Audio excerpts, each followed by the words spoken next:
We did it. In just 3 weeks, we got our first paying customer for our SaaS application.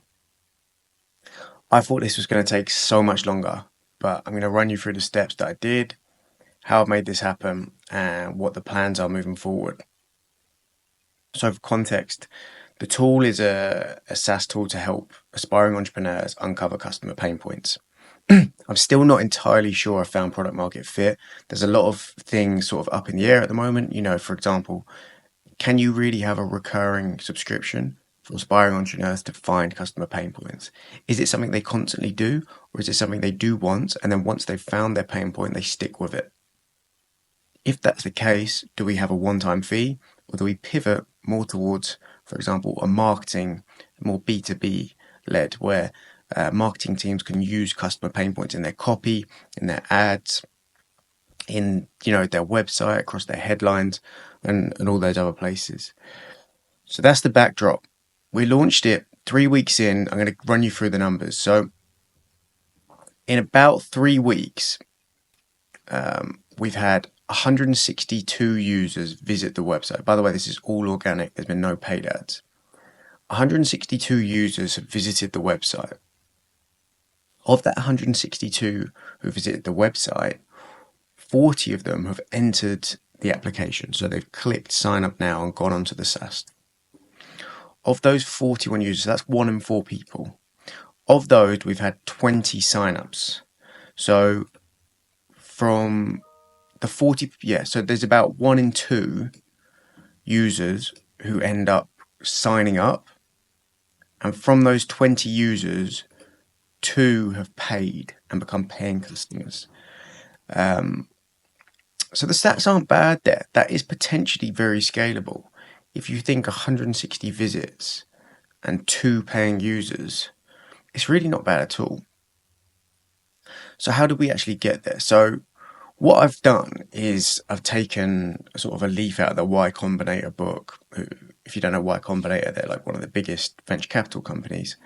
And what they say is in the early days, do things that don't scale. So that would be stuff like literally ringing up people who might use it and talking to them about it. Direct cold emails, direct messaging on LinkedIn, finding people on Instagram, doing all these things that they can't scale, but they help you get your first 10 customers or first 100 customers. And once you've got them, you really want to make them like your sole focus. You just want to make these guys happy. And you just need to basically give them anything they want. Try and encourage them, create an environment where feedback is encouraged, have feedback sort of easy options on your tool. And that's what's been happening. So the first guy who signed up, this is the most crazy thing about this, is the first guy who signed up, in my payment sort of flow, there's 3 options. There's the lower tier, the mid tier, and the high tier. The low tier actually had a bug in it. And he clicked on the low tier to pay for that, saw the bug, still then continued to the mid tier and paid for the mid tier. Like, to me, that's insane.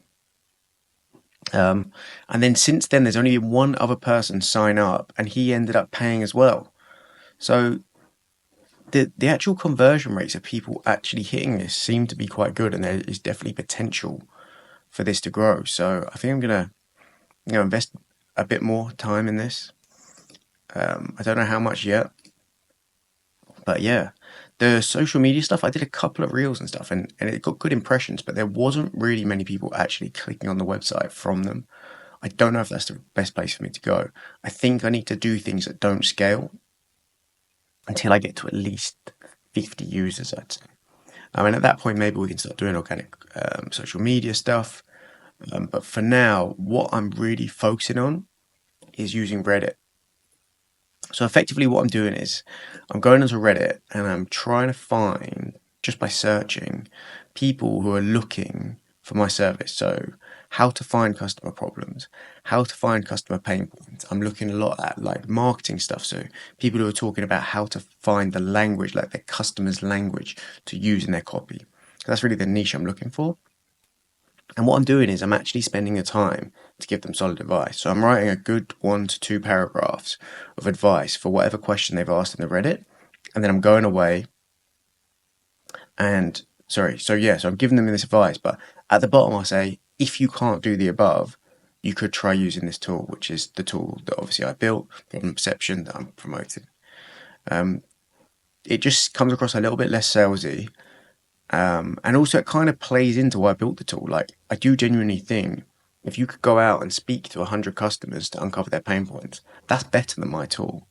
But if you don't have that time, or you're too shy, or whatever it might be, just use my tool.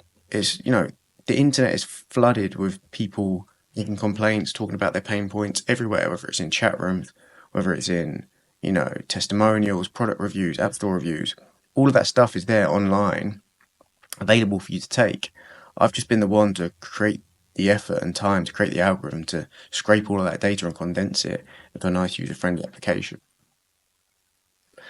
So that's the strategy. It seems to be working. I think probably what I'm going to do is time block 1 to 2 hours every day to just go through Reddit and try and answer those questions and promote the tool. And then the next thing from there is really what I need is referrals. If I start getting referrals, it shows that I've really got a good product. If people are referring it to other people. So yeah, that's the update, and that's how we got our first paying customer for the SaaS tool.